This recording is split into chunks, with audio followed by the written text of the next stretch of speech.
Hi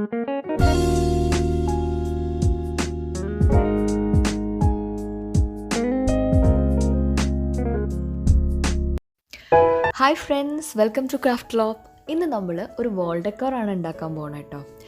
അപ്പോൾ ഈ channel ഇതുവരെ സബ്സ്ക്രൈബ് ചെയ്യാത്ത എല്ലാവരും വേഗം പോയി ആ സബ്സ്ക്രൈബ് ബട്ടൺ ഒന്ന് ക്ലിക്ക് ചെയ്തേ. പിന്നെ തൊട്ടടുത്ത് കാണുന്ന ഒരു ബെല്ലൈക്കൺ ഉണ്ടല്ലോ, അതിലും കൂടെ ഒന്ന് ക്ലിക്ക് ചെയ്യണേ. ഇനി നമുക്ക് ഈ വാൾ ഡെക്കോർ ഉണ്ടാക്കാം കേട്ടോ. അതിനുവേണ്ടി ഞാൻ എടുത്തിരിക്കുന്നത് ഞാൻ തന്നെ വരച്ച് കൊളാക്കിയിട്ടുള്ളൊരു ക്യാൻവാസാണ്. ക്യാൻവാസ് പക്ഷേ എല്ലാവരുടെ കയ്യിലും ഉണ്ടാവണം എന്നില്ല കേട്ടോ. നിങ്ങളുടെ കയ്യിൽ ഏതെങ്കിലും പഴയ ക്യാൻവാസോ കേടായിട്ടുള്ള ക്യാൻവാസ് ഉണ്ടെങ്കിൽ നിങ്ങൾക്ക് അത് എടുക്കാം. ഫ്രഷിൻ്റെ ആവശ്യമില്ല. പേപ്പർ, കട്ടിയുള്ള പേപ്പർ വെച്ച് നമുക്കിത് ഉണ്ടാക്കാൻ പറ്റും. അല്ലെങ്കിൽ ഈ തയ്യക്കാരൊക്കെ യൂസ് ചെയ്യുന്ന ഒരു ബുക്രം എന്ന് പറഞ്ഞിട്ട് ഒരു സാധനമുണ്ട്. നമ്മുടെ ഷർട്ടിൻ്റെ കോളറിനൊക്കെ കട്ടിയായിട്ട് ഇരിക്കാൻ വേണ്ടിയിട്ടൊക്കെ വെക്കുന്നതാണ്. അത് യൂസ് ചെയ്യാം. അതിന് ക്യാൻവാസിൻ്റെ അത്ര പൈസ ഇല്ല, ക്യാൻവാസിനേക്കാളും കോസ്റ്റ് കുറവാണ്. അപ്പോൾ അത് യൂസ് ചെയ്തിട്ടും ചെയ്യാം. അപ്പോൾ ക്യാൻവാസിൽ എങ്ങനെയാണ് ചെയ്യാമെന്നാണ് ഞാനിവിടെ കാണിക്കുന്നത്. പേപ്പറിലും ബുക്രത്തിലും എങ്ങനെയാണ് ചെയ്യാമെന്ന് ഞാനിതിൽ പറയുന്നുണ്ട്. അപ്പോൾ നമുക്ക് തുടങ്ങാം. നമ്മൾ ആദ്യം ക്യാൻവാസ് എടുത്തിട്ട് അതിൻ്റെ പുറകുവശത്ത് നമ്മൾ കട്ട് ചെയ്തെടുക്കാൻ ഉദ്ദേശിക്കുന്ന പാറ്റേൺ വരയ്ക്കണം. അപ്പോൾ അതിന് വേണ്ടിയിട്ട് ഞാനിവിടെ ഒരു സ്റ്റെൻസിൽ യൂസ് ചെയ്യുന്നുണ്ട്. സ്റ്റെൻസിൽ ക്രാഫ്റ്റൊന്നും എപ്പോഴും ചെയ്യുന്ന ആൾക്കാരുടെ കയ്യിൽ അല്ലാതെ ഉണ്ടായിക്കൊള്ളണം എന്നില്ല. നോർമലി നമുക്ക് സ്റ്റെൻസിലിൻ്റെ ആവശ്യമില്ലല്ലോ. അപ്പോൾ അങ്ങനെയുള്ളവർ എന്ത് ചെയ്യണമെന്ന് വെച്ചാൽ ജോമെട്രിക് ഗ്രിൽ പാറ്റേൺ എന്ന് ഗൂഗിളിൽ സെർച്ച് ചെയ്ത് കഴിഞ്ഞാൽ ഇങ്ങനത്തെ പാറ്റേൺസ് കിട്ടും.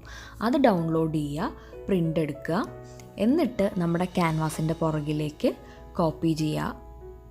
നിങ്ങൾ പ്രിൻ്റ് എടുത്ത പാറ്റേൺ ഒരു കാർബൺ പേപ്പർ വെച്ചിട്ട് നമുക്ക് ക്യാൻവാസിൻ്റെ പുറകിലേക്ക് ട്രേസ് ചെയ്തെടുക്കാവുന്നതാണ്. ഇവിടെ ഞാൻ സ്റ്റെൻസിൽ യൂസ് ചെയ്യുന്നത് കാരണം അതൊരു പേപ്പറിലേക്ക് കോപ്പി ചെയ്തെടുക്കുകയാണ്, ഡിസൈൻ വരച്ചിട്ട്.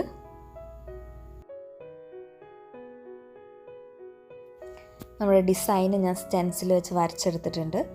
ഇനി നെക്സ്റ്റ് പരിപാടി എന്താണെന്ന് വെച്ചാൽ ഈ പേപ്പർ നമ്മുടെ ക്യാൻവാസ് ഫ്രെയിം ഉണ്ടല്ലോ, അതിൻ്റെ ഉള്ളിലത്തെ സ്ക്വയറിൻ്റെ സൈസിൽ കട്ട് ചെയ്തെടുക്കുക. എന്നിട്ട് സ്റ്റിക്ക് ചെയ്യുക, ക്യാൻവാസിൻ്റെ പുറകിലേക്ക് സ്റ്റിക്ക് ചെയ്യുക. അല്ലെങ്കിൽ ഒരു കാർബൺ പേപ്പർ വെച്ചിട്ട് ഡിസൈൻ കോപ്പി ചെയ്യുക. കോപ്പി ചെയ്യുമ്പോൾ നിങ്ങൾക്ക് ക്യാൻവാസിൻ്റെ പുറകിൽ കറക്റ്റ് ആ ഡിസൈന് കിട്ടും. എന്നിട്ട് നിങ്ങൾക്ക് ജസ്റ്റ് ക്യാൻവാസ് അതിനനുസരിച്ച് കട്ട് ചെയ്തെടുത്താൽ മതി.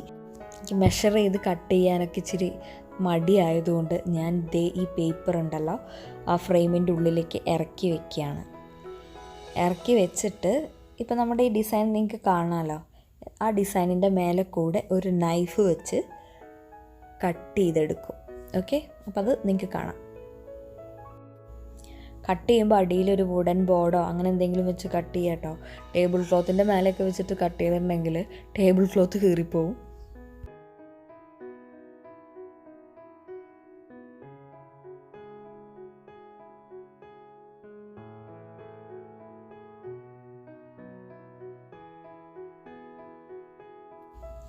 കട്ട് ചെയ്ത ഭാഗങ്ങൾ ഇനി മാറ്റാൻ പോവാണ്.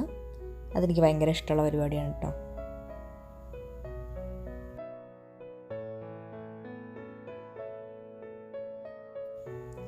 അപ്പോൾ ക്യാൻവാസിൽ ആ ഡിസൈന് നമ്മൾ കട്ട് ചെയ്തെടുത്തിട്ട് കണ്ടല്ലോ എങ്ങനെ ഇരിക്കുന്നതെന്ന്. ഇനി കുറച്ച് പരിപാടികൾ കൂടെ ഉണ്ട്.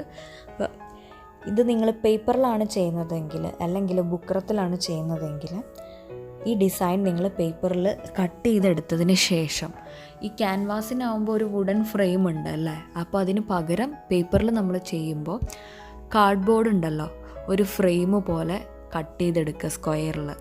അതിന് ഇച്ചിരി ഹൈറ്റ് തോന്നിക്കാൻ വേണ്ടിയിട്ട് ഒരു 2-3 കാർഡ്ബോർഡ് പീസ് മേലെ വെച്ച് ഒരു ഹൈറ്റ് ഉണ്ടാക്കിയതിന് ശേഷം നമ്മുടെ പേപ്പർ ഈ കാർഡ്ബോർഡ് ഫ്രെയിമിൻ്റെ മേലെ ഒട്ടിക്കുക. ഈ ക്യാൻവാസ് എങ്ങനെയാണോ നമ്മുടെ വുഡൻ ഫ്രെയിമിൻ്റെ മേലെ ഇരിക്കുന്നത് അതുപോലെ തന്നെ നമ്മുടെ ബുക്രമോ അല്ലെങ്കിൽ പേപ്പറോ നമ്മുടെ കാർഡ്ബോർഡ് ഫ്രെയിമിൻ്റെ മേലെ ഒട്ടിക്കുക. അപ്പോൾ നിങ്ങൾക്ക് ഇതേ എഫക്റ്റ് തന്നെ കിട്ടും. നമ്മൾ കേടായിട്ടുള്ളൊരു ക്യാൻവാസ് ആണല്ലോ ഉപയോഗിച്ചിരുന്നത്. അപ്പോൾ പല സ്ഥലത്തും പല കളറുകളും അങ്ങനെയൊക്കെയാണ്. അപ്പോൾ അതിൻ്റെ ഫൈനൽ ടച്ചിന് വേണ്ടിയിട്ട് ഞാൻ ഫുൾ ബ്ലാക്ക് കളറ് ഈ ക്യാൻവാസിൽ കൊടുക്കുകയാണ്. ഞാൻ സ്പോഞ്ച് വെച്ചിട്ടാണ് കൊടുത്തത്. കുറച്ചുകൂടെ ഈസി ആയിട്ട് പെട്ടെന്ന് പരിപാടി കഴിയും. അല്ലെങ്കിൽ നിങ്ങൾക്ക് ബ്രഷ് വെച്ചിട്ട് കൊടുക്കാം, ഒരു പ്രശ്നവുമില്ല. അതൊക്കെ നിങ്ങളുടെ ഇഷ്ടം. പിന്നെ അപ്പോൾ ഈ ക്യാൻവാസിൻ്റെ ഉള്ളിൽ കൂടെ കണ്ടോ ആ വുഡൻ ഫ്രെയിം ഇങ്ങനെ കാണാനുണ്ടല്ലേ. അപ്പോൾ വേറെ കളറിലല്ലേ ഫ്രെയിം ഇരിക്കുന്നത്, അപ്പോൾ അതൊരു അഭംഗിയാണ്. അപ്പോൾ അതിന് വേണ്ടിയിട്ട് ഞാൻ എന്ത് ചെയ്യാന്ന് വെച്ചാൽ ആ ഫ്രെയിമിനും കൂടെ അങ്ങ് ബ്ലാക്ക് കളർ കൊടുക്കുകയാണ്. അപ്പോൾ നമുക്ക് ആ ഒരു ഡിഫറൻസ് ഫീൽ ചെയ്യില്ല. കണ്ടോ, ലൈറ്റ് കളറായിട്ടുള്ള വാളുകളൊക്കെ ആണെങ്കിൽ ഇതുപോലത്തെ ബ്ലാക്ക് ആയിട്ടുള്ള ഡിസൈനാണ് നല്ലത്. പക്ഷേ നിങ്ങൾ നല്ല ഡാർക്ക് ബ്ലൂവിലൊക്കെയാണ് ഈ വാൾ ഡെക്കോർ വെക്കാൻ ഉദ്ദേശിക്കുന്നതെങ്കിൽ ഇത് നിങ്ങൾ വൈറ്റ് പെയിൻറ്റ് ചെയ്യുക. അപ്പോൾ നല്ല ഭംഗിയായിരിക്കും. കോൺട്രാസ്റ്റ് ആയിട്ടുള്ള കളറാകുമ്പോഴാണ് കൂടുതൽ ഭംഗി ഉണ്ടാവുക.